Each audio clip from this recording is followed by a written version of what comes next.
Everybody, I'm Grandmaster Ben Finegold here with our weekly lecture series. This is Great Players of the Past, and the great player today is from the very past, Lewis Paulsen, and his peak chess strength was in the 1860s and 1870s.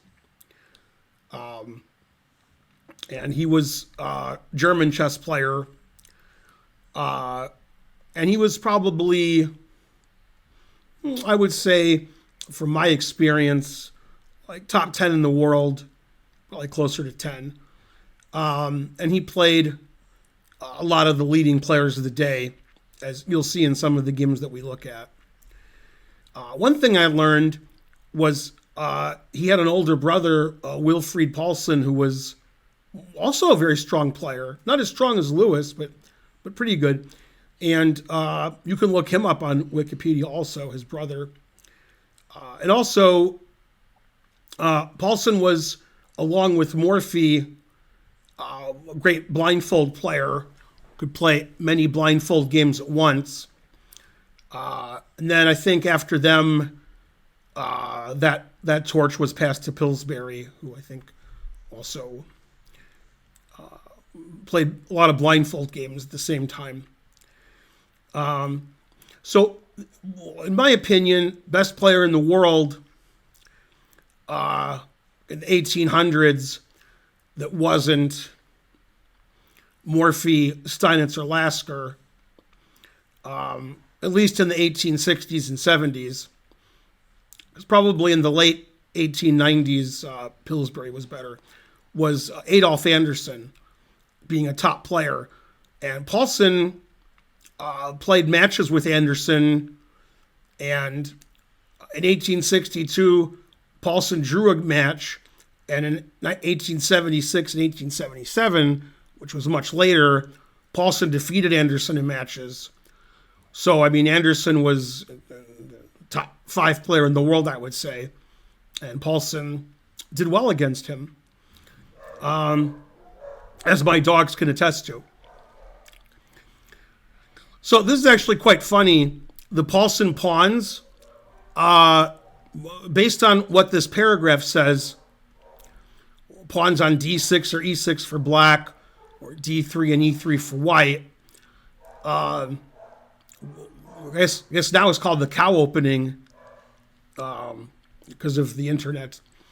But okay, Paulsen had some variations in the Sicilian that he contributed to, the Sicilian Dragon. It says the modern form was originated by Paulsen. The Paulsen variation, which, isn't super popular, but still played occasionally. Paulsen attack in the Scotch game, I wasn't familiar with. I know the position, but I didn't know it was named after Paulsen. Man, my dogs are furious. And Paulsen variation of Vienna is where white just plays g3.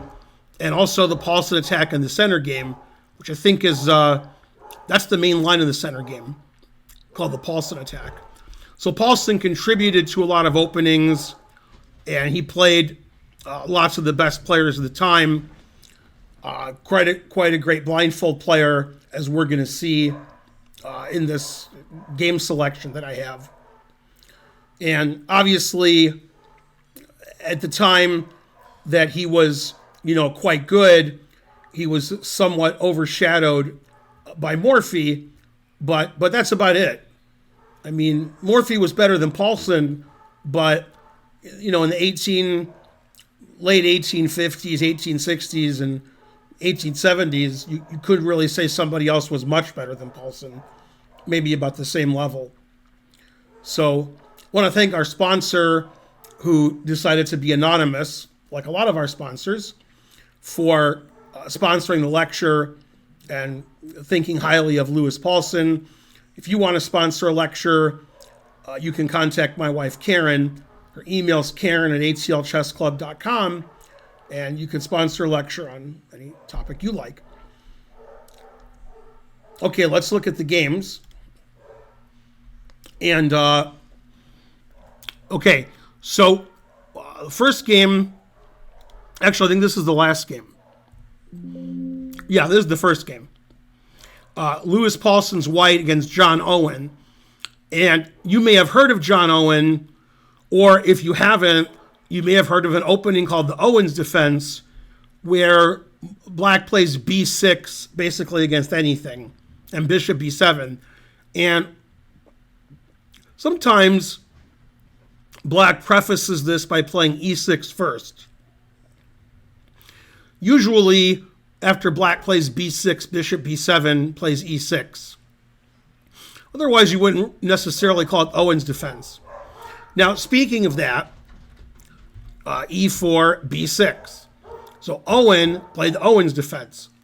Now, a lot of mistakes people make, other than letting their dogs bark during their whole lecture, other mistakes, are people will judge games played 100, 150, or in this case, over 160 years ago, with today's eyes and engines and analysis, which isn't really fair to the players who played the games.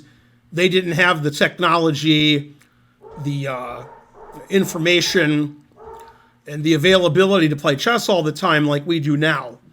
So the fact that people, in the 1800s made any good moves is amazing. Okay, so he played g3, which is a very unusual move, trying to thwart, black from controlling the diagonal. Like here. So white decides they're going to attack the diagonal also. And, in chess in the 1860s, it was dog eat dog, sort of like it is now. Okay, bishop, he played e6, fianchettoed first, so opposite fianchettos there. And black played f5 because the e-pawn is pinned. Okay, Paulsen developed his knight, attacked the pawn again, white defended the pawn, and black developed the bishop, pinning the knight on c3, which is defending the e4 pawn. So white castled, and now the knight on c3 is defending the pawn again. Black gave up the two bishops, and then traded on e4. And Paulsen threw in a check and played queen at e5, attacking the rook and the knight. If the knight goes back to f6, then we take the bishop, and the rook is trapped on a8. I guess black could play knight c6 and lose that way. Man, is that losing. Okay, so black castled, takes on e4, and we have this position where, you have to prefer white because white has two bishops and black has weak dark squares. So I think the opening worked out in Paulsen's favor. e5 makes sense. Bishop h6, attacking the rook. And Paulsen played f4. Paulsen was a very aggressive player and liked to attack. And if you don't believe me, just wait for the next 2 or 3 moves. Bishop a6, attacking the rook on f1. Not only is this an attack, this explains why the dogs were barking. I can hear the yard people, who usually come about 4 o'clock, and it's after 6 o'clock. When the yard people come, the dogs bark at them, and they make noise on their own. So at least you should be happy to know that our yard's getting cleaned up. So that's nice. Okay, now in this position, Paulsen made a move I would never consider. And Engine says it's okay. Certainly the most aggressive move. Black just attacked the rook on f1. So, I'd move my rook because that's the kind of guy I am. But Paulsen played fe. He must have had a lot of iron that day. Maybe he just saw the movie Iron Man in 1862. Okay, sacrificing the exchange. And the point is, white gets the 2 bishops. and white wants to get his bishop on this diagonal, so white's sort of hoping that black trades rooks, white takes with the bishop, and then can play bishop c4 check, and white's queen and two bishops are, pretty aggressive. Okay, so Owen played queen e7. He didn't trade rooks. Rook takes, queen takes, and then the move e6. So this is a nice fork because if you take with the pawn, you lose your knight, so that's no good. And if you take with the queen, you get checkmated in one, which also isn't good unless you have white, then it's fine. Okay, so after e6, Paulsen opponent Owen played queen e7, takes on d7, threatening the knight on c6. Knight went to e5. Bishop h3, defending the pawn. Now, if black plays knight takes d7, which he didn't do, white has a brilliant way to win here, bishop e6 check. And whether black takes the bishop or plays the other legal move, queen f7, doesn't look good, white plays queen g7 mate. Although this is pretty cute. Unnecessary, but cute. Okay, so we can't play knight takes d7, can't play queen takes d7, so he played g5, trying to play g4, blocking the white bishop. Queen takes c7, and well, I think white should be winning here, but black hastened his defeat. For example, if we play queen c5 check, trading queens, then I play bishop e6 check, and you can play knight f7 or king h8, doesn't matter. I'll play one of them. Then I take here, and I'm threatening bishop f6 mate and queen. And if you play knight f7, I still take. Or if you don't like that, I don't know why you wouldn't like it, you could take with check and then take on g5 and then queen. It's all winning. So queen c5 check doesn't work. And what black played didn't work even more. He played the move g4. And now Paulsen played a really nice tactic here that wins immediately. And well, if he doesn't play it, g4 is probably a good move. But I'm assuming Owen missed the nice tactic here. So if you're watching on YouTube, you can pause the video and try to find white's nice winning tactic here. And we're back. Okay, and the answer is to promote your pawn to a queen. And unfortunately for black, even though he has two ways to capture, neither one's good. If you capture with the rook, you lose your queen. And if you capture with the queen, which is what he did, then queen g7 mate. So that's a pretty nice attacking game from Paulsen, who sacrificed the exchange, got a pass pawn on the 7th rank, got the two bishops, and eventually sacrificed his pass pawn for checkmate. So great game by Paulsen. Too bad for Owen. Okay, next game is between Lewis Paulsen white and Joseph Henry Blackburne is black. Now, if you had asked me yesterday or before that,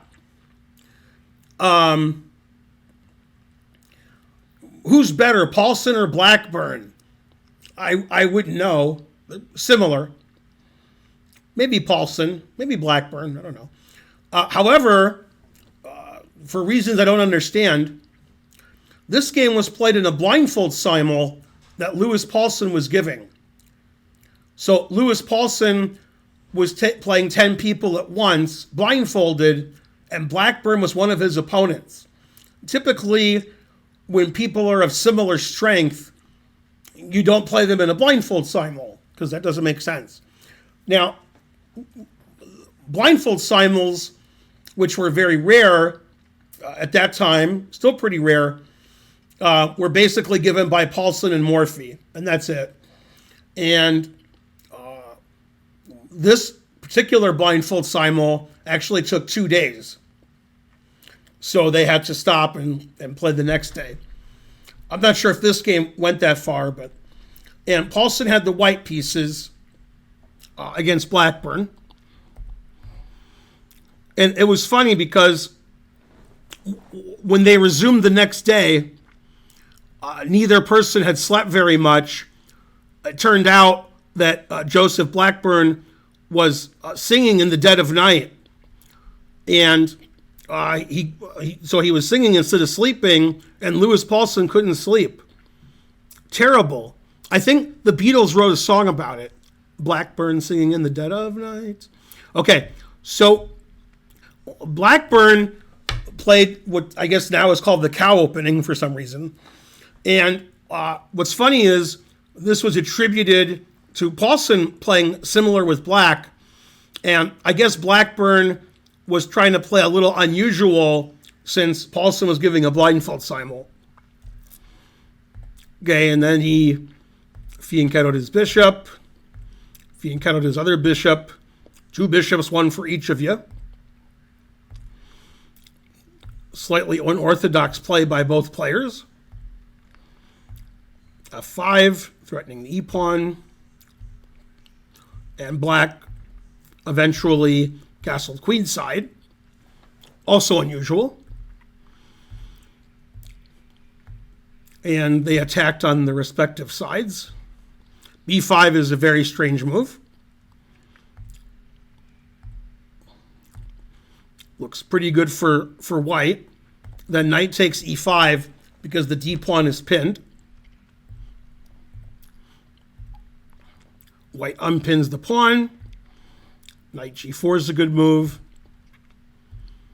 e5, very exciting. Got a really exciting game here. c5, everything's being attacked. Rook e1, c-pawn is pinned. And then the amazing knight f3 check. So now the game was stopped by the arbiter because it was too exciting. And then they never resumed. No, that's not what happened. That sounds more like Futurama. So the knight's attacking everything. And the bishop's attacking the rook with check. Queen's attacking the rook's attacking the queen. And material at this point, white's ahead of rook. I'm sorry, white's ahead in exchange, not a rook. I can't count. Okay, gf, bishop takes check, king g2. So now both queens are attacked. So if black takes the queen, white takes this queen. So black played queen h4. I mean, he is Blackburne. And now he's threatening the queen's threatening the bishop, and the queen's on the rook just in case. White moves the queen away from the rook. Bishop g3, attacking the queen on h4.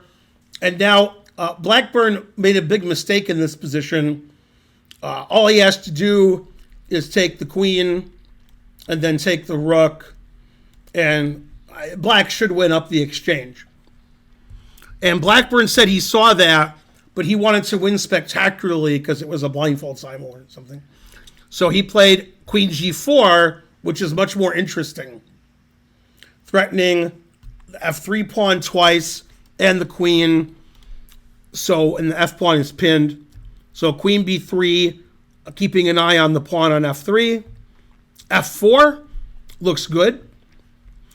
Bishop c4, threatening bishop e6 check, winning the queen. Queen g5. And now in this position, Paulsen made an amazing move. I think when Blackburne played queen g4, he saw this position and assumed he was winning since the bishop on g3 is pinned and it looks like it's going to be lost. And then Paulsen played bishop g8, blocking the 8th rank, threatening rook e8 check, which eventually will lead to mate. So, for example, if I take the bishop check, if the king goes to d7, we have queen e6 check, and rook c8 is checkmate. And if the king goes to c7, we play queen b8 check, and I don't don't think it matters where we go. Eventually, it's going to be checkmate. I guess c6 is best. I'm thinking that rook e6 wins and rook c8 wins. But now if you play here, it's the same checkmate as before. And if you play king d5, there's probably checkmate somewhere, but just moving the rook with discovered check should win the queen and win the game. But probably there's mate somewhere. Like, I don't know, queen here check, queen here check, and then this looks like it leads to mate. Okay, so bishop g8 was a brilliant move, threatening rook e8 check. Black played bishop e3, blocking the rook. Rook takes e3, always sack the exchange, still wants to play rook e8 check. And then queen b8 check, king d7, queen a7 check. And this position, Black resigned. Although, if my opponent was blindfolded, I definitely wouldn't resign. I don't care how winning it is or whatnot. Although this is winning for white. But there's going to be a lot of checks, and eventually something will be checkmate. But again, I wouldn't even consider resigning. If the king goes to the back rank, queen takes bishop check wins. If the king goes to c6, white has queen c7 check, and black has to play king b5. And something must be winning here. I'm not sure what it is. Looks like c4. And then if here we have queen check, and then this is mate. And I guess king here is going to be similar. Although I don't know, the b3 square is open, so maybe this isn't so easy to win. So if I was black, I would have played on. Although after king c6, queen takes bishop check, it's a pretty easy win actually, now that I think of it. So, okay, so after queen a7, black resigned. Blackburne was so impressed that Paulsen could beat him blindfolded, giving a simul, that he annotated the game himself, and he decided later to give a blindfold simul of his own, but only on 3 boards. I'm not sure how he did either, but very unusual to give a blindfold simul and one of your opponents is a similar strength. Probably doesn't happen very often. Okay, good game by Paulsen. Blackburne could have done better. Next game was played against Paulsen's white again, against George Henry Mackenzie, or Mackenzie. I might have done a lecture on Mackenzie, great players of the past. Mackenzie was a very strong player. This was played in London in 1861. Paulsen has white, and they played this very topical variation, which you can actually see now. And in this position, the main theoretical line now is rook e1 check. And one of the main lines is bishop e6, knight g5, and queen takes f6 is a known mistake because we trade on e6, and queen h5 check wins the bishop on c5. So black should play queen d5 here, knight c3, queen here, and there's a lot of theory. I'm not sure if that theory was known in 1861, although it may have been. But Paulsen didn't play rook e1 check. He took on g7 right away, and then played bishop g5. So now the question is, should black continue by moving the queen up, or never play f6, something like that? He played queen d6, knight bd2, threatening the pawn on c4. Bishop f5, which stops white from playing knight e4, which was also a big threat, because knight e4 attacks the queen and threatens knight f6 check. That's a more important threat. Probably knight bd2 is refuting queen d6. Rook e1 check, knight takes, and black's king is just doing terribly here. c4, the d-pawn's pinned. And in this position, white is up material, and black's king is terrible. So white is winning quite easily here. And the game didn't last very much longer. White threatens mate. Black, instead of resigning, runs their king up. And then after queen d6, white's threatening queen b4 mate and played a5, stopping it. And then after taking on passant, there really is no good defense to queen b4 mate, so black resigned. So crushing victory for Paulsen, and back to the drawing board for black, especially in this position after bishop g5. I think after queen d6, knight bd2, the black is just in a lot of trouble because black's walking into knight e4. And probably black needs to play either f6 or queen d5 in this position to continue. So bishop g5 was a move that Mackenzie didn't know, and he lost very quickly as a consequence of not knowing the variation at all. Okay, and last but not least, we're going to flip the script. Literally, we're going to flip the board. This is Adolf Anderssen versus Louis Paulsen, the aforementioned Adolf Anderssen. And the sponsor of the lecture sent a couple of pages from books with Paulsen games, and this was one of the ones that was mentioned. So thanks to the sponsor for recognizing the greatness of this game, which is super complicated.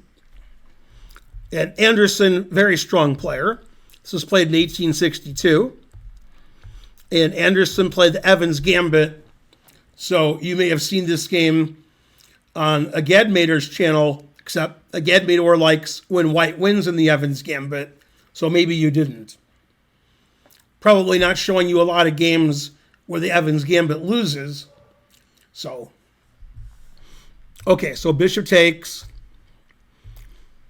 d4. This is the main line of the Evans Gambit. Castles, bishop b6, d6. I think this is still one of the main lines today. And then knight a5. That seems a bit unusual to me, but maybe it's not. Maybe that was the style in 1862. 97.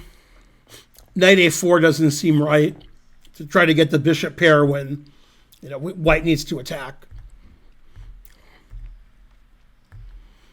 And knight h4. So a very strange game with Paulsen playing knight a5 and then Anderssen playing knight a4 and knight h4. And I can't imagine that knight h4 is a good move. It just doesn't look good. f6, that's got to be wrong. f4, and then f5. I like f5. I didn't like f6. But f5 is good because it blocks white's f4 pawn and stops the bishop from being able to move out later. Queen h5, g6, d5, and e5. So we've managed to close the center. Black has an extra pawn. White has the two bishops and the passed pawn. It's not clear to me if white's queen on h6 is going to checkmate black or if that queen's going to get trapped. So either one's possible. Knight b3, possibly missed by Anderssen with this pin on the a pawn. Knight f3, he sacrifices his rook on a1 so he can play knight g5. And he does. Queen f8 to trade queens. And they take each other's rooks. Very complicated. But while white either has to trade queens or lose this knight, white decided to play bishop b1, defending the a2 pawn. Otherwise, black can take on a2, and save their knight. Takes. Rook f2, trapping the knight again. Bishop b2. Black does everything he can to not lose his knight for nothing. And knight c6. And finally, white takes back on a1. And in this position, as we saw earlier, black is a pawn up. And here, white's attack is gone, obviously, since white played queen h3, queen a3. And the d4 pawn is loose. So Paulsen takes it. So Paulsen has 2 extra pawns, and white has 2 bishops. But that doesn't seem like enough compensation in this position. Bishop d3, queen c5 with the dreaded discovered attack threatened. Queen a8 check, king h1, knight e6 blocking the e-pawn. Queen takes, rook takes f4, defended by the knight. And after this trade, white played e6 check. White doesn't really have any counterplay other than e6, which is discovered check, for those of you who don't understand why it's check. And you can see the discovery with the bishop. King h6, and now black's threatening queen c1, which leads to checkmate, and the bishop's hanging, and the pawn is hanging, and black is up a couple of pawns. White played bishop f1, because always play bishop f1, and then white resigned. And in this position, black has many moves that win, but the internet is never wrong, and the people on the internet, they think that white resigned because he saw the move knight e2. That threatens queen g1 mate, and if you take it, then you get mated as before. And knight e2 is certainly not the only move that wins, but it is pretty nice. Queen f2, obviously winning also, but knight e2 looks like it's the strongest move and wins the easiest. And instead of Anderssen waiting for Paulsen to move, Anderssen resigned.